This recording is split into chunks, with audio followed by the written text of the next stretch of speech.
top 5 news headlines of the day. Rob Gronkowski kicking things off. Ex-New England Patriots made his Los Angeles Lakers debut at the halftime show. Did you see this, Chaz? I did see this, and I'm going to be honest, it was pretty impressive. It was pretty impressive.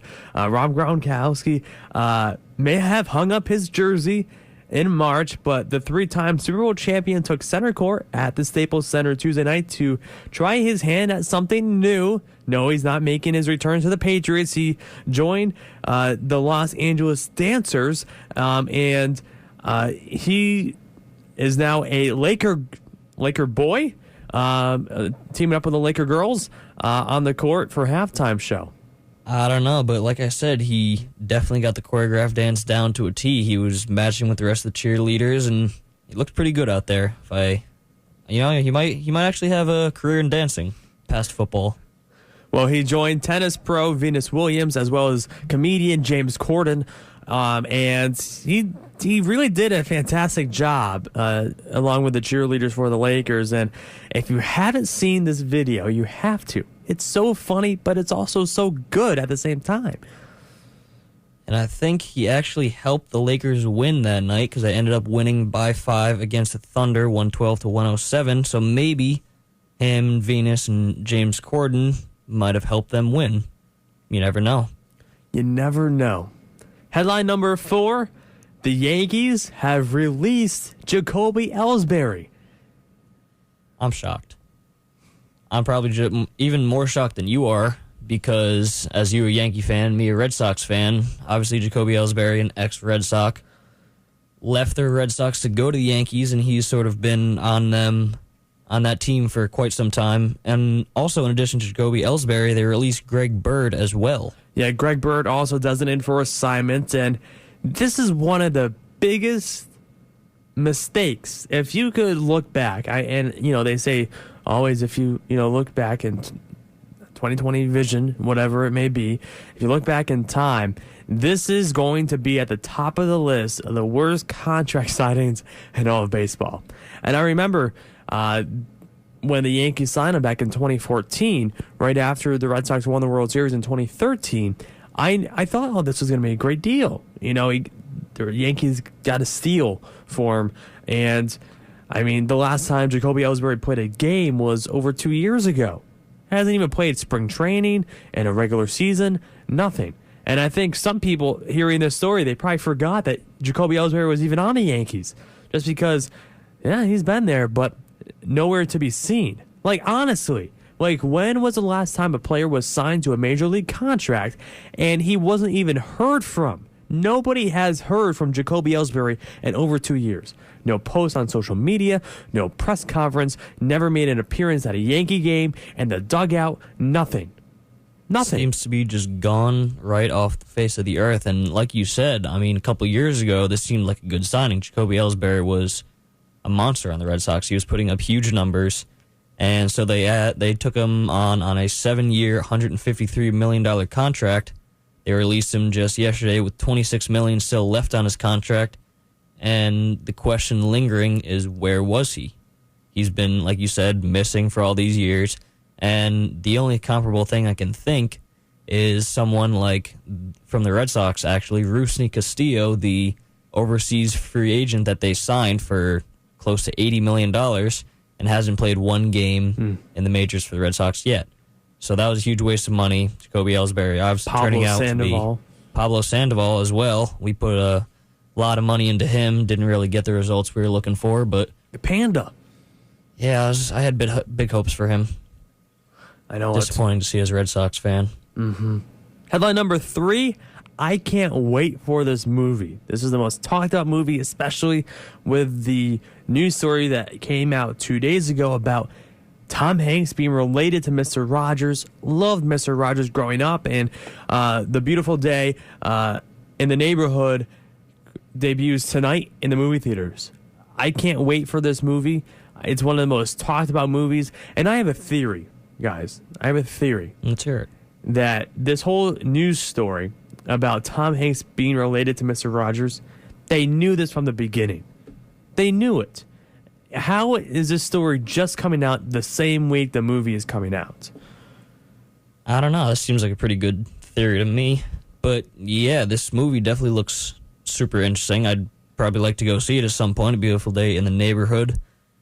And the resemblance, I gotta say, is pretty striking between Tom Hanks and Mr. Rogers. It's crazy. First time I saw the commercial for this, I thought it was just like an old clip of him, but it turned out to be Tom Hanks the more I looked at it. I mean, it's incredible about how, I mean, you could definitely tell there is some relation between them. And it did come out that they're 6 cousins. So it came out yesterday that they're 6 cousins. So, yes, they are really, I mean, 6 cousins is very down the line. But I find it funny how it is related, and they are related, but I think it's just so strange how it came out the same week as the movie is coming out. I still think they're related, but it's just very odd that that story is just coming out the same week the movie is coming out. And it could be more odd that they supposedly cast him without even knowing that. Or maybe they did know it and cast him because of it and are now releasing it sort of as maybe a PR stunt to sort of gain attention for the movie more, which, I mean, it's gained our attention. Yeah. So I guess it's worked. Headline number 2, Taylor Swift just won the right to play her own songs at the American Music Awards. As if you are a music fan, you've definitely seen Taylor Swift's tweets over the last few months about her feud with the former record label Big Machine, as it took a surprising turn as she tweeted out talking about how Big Machine said that she could not perform any of her songs at the American Music Awards because of this ongoing feud between them. And then Taylor Swift went out onto Twitter and tried to use her social media platform to her advantage for it to get shared, to get more awareness, to hopefully have Big Machine record label to allow her to sing. And this tweet was shared over 1 million times on Twitter, and it was seen by everyone on Twitter. And everyone got behind Taylor Swift, and now Big Machine record labels say that she is now able to sing her own songs at the American Music Awards. And that's really good for her. And personally, I've never been a huge fan of Taylor Swift's music. I know she's had a lot of huge mega hits. She's been one of the most prolific music icons over the past decade. But I do like to see that she wasn't backed down by a big corporation. Mm-hmm. She took a stand for herself. She stood up, and she actually won her own little case, I guess I want to say. She won it, and now she gets to play her own songs at the AMAs. I'm a huge Taylor Swift fan. I think Taylor Swift is one of, if we're, fast forwarding 40, 50 years, and we look back at this era of music, she's an icon. She's a legend. And for her to be able to just stay at the top of the game for so long, like what she's been able to do, is truly incredible. And I give her so much credit. And you even think about her career progression. She started in country music, and she started sort of this, like, America's sweetheart, quote unquote, and sort of evolved into pop, and now she's almost had 2 careers, if you want to put it that way.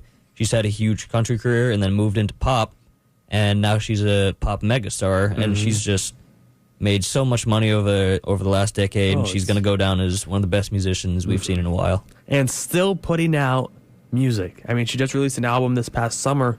So, I mean, Taylor Swift's still at the top of her game today, and I think she just turned 30. So, still very young. So, I mean, we're going to be seeing a lot of Taylor Swift for a lot more years to come.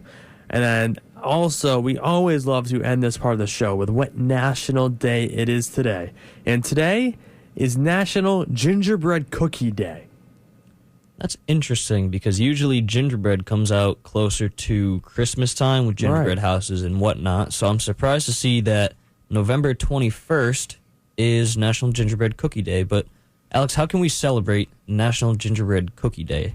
So it's a favorite food, and especially it encourages us to grab the rolling pin and cookie cutters, and the baking will warm the home, and decorating will inspire us to design tasty cookies while making memories.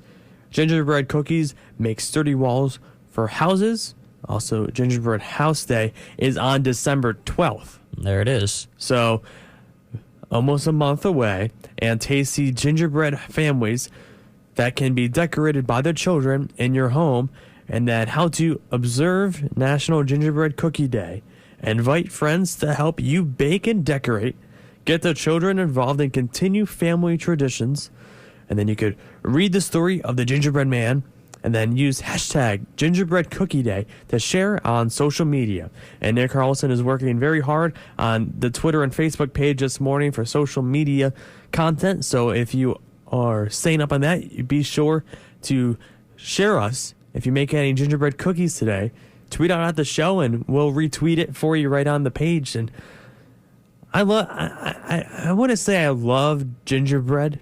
I feel like it has to be like the fresh kind and not like the box that you buy in the box. Like there's a difference. Every Christmas Eve, actually, I have a tradition that my grandma actually makes me and my brother a plastic bag full of homemade gingerbread cookies. You know, she puts the little buttons on them. She makes a little face. And it's one of my favorite parts of the Christmas tradition, although that's about a month away.